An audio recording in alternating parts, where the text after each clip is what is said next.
Okay, now we're ready to start our very first stitch. And just in case you're wondering what type of fabric I used, what I did was I took a piece of white. My friend wanted a diamond print fabric and I couldn't find any at the fabric store. So what I did is I just straight stitched all the grids on. I took a long ruler and I just drew out the lines and then went back and stitched over each line that I drew. So, you know, it makes like a quilted pattern, kind of like the diamonds like she wanted. So that's what I did for the fabric. All right, so all you do is just hold out. I always like to hold that out to the side, that extra tail, and hit start, and then it'll go. Oh, duh. I always forget that little handle. Okay. It's the nice thing about these machines is if there's ever something wrong, it'll tell you before you screw up.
Okay, before I put this on, I just want to show you, I am using this really shiny metallic thread from Gutermann, and it's really pretty. It's perfect for what this project is, how she wants this project to be. However, it breaks very easily, and it even, you can tell if when you feel it, it's a different, you know, it has a different consistency than the regular thread. It's a lot thinner too.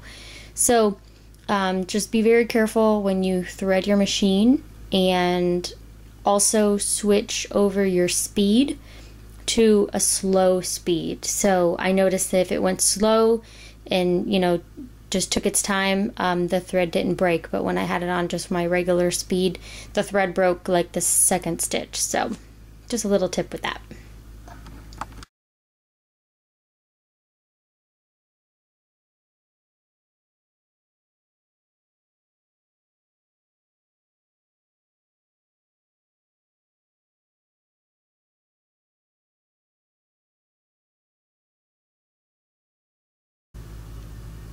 Okay, so I encountered my first problem. This design, it was an embroidery design that I purchased online, and it didn't cover very well. So you can still see everything. So what I think I'm going to do is put my regular sewing handle on, table on, and use the like hand embroidery kind of darning, you know, that with the darning foot, the same embroidery foot, and go back and forth and fill it in and see if that works, and then go back one more time over and have it stitch one more time over to kind of make it look really nice. So let's see if that works.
Okay, now all I'm going to do is just tear this off.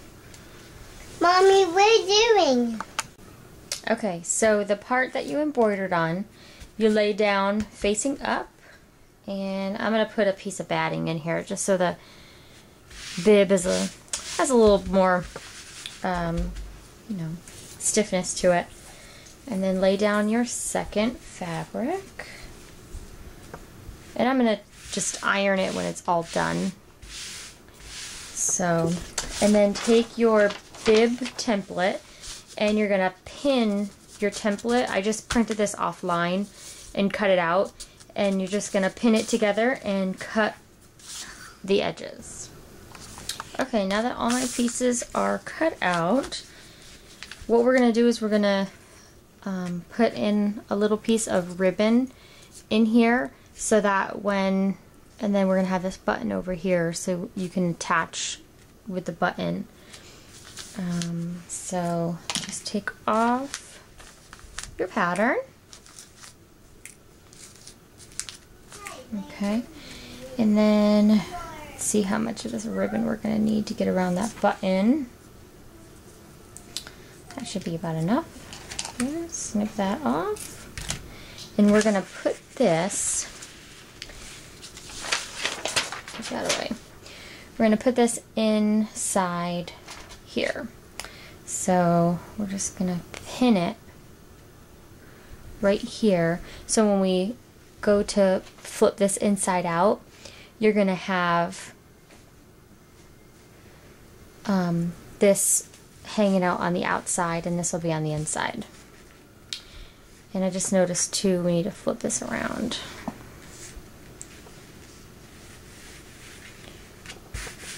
To put the backing on the back.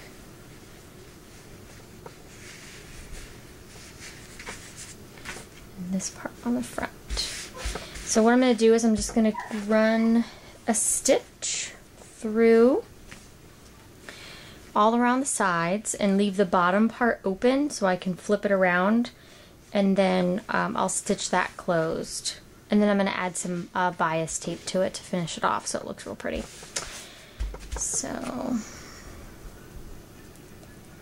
what's this? See if you can even see this. Okay, so we're going to add our ribbon and we're going to tuck it in so the loop side is on the inside right now. So when we flip it out, inside out or right side out, I mean, this part will be over here so you could attach to the button. That's in the button. Let me know. Oops. Oh, sorry, Mommy. Attach that. There we go. And off to the sewing machine we go. Okay, so this is what it looks like when it's all sewed. And you're just gonna very gently turn it inside out.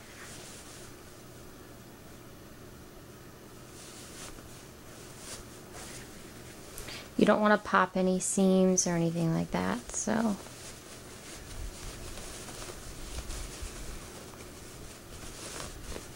Very gentle.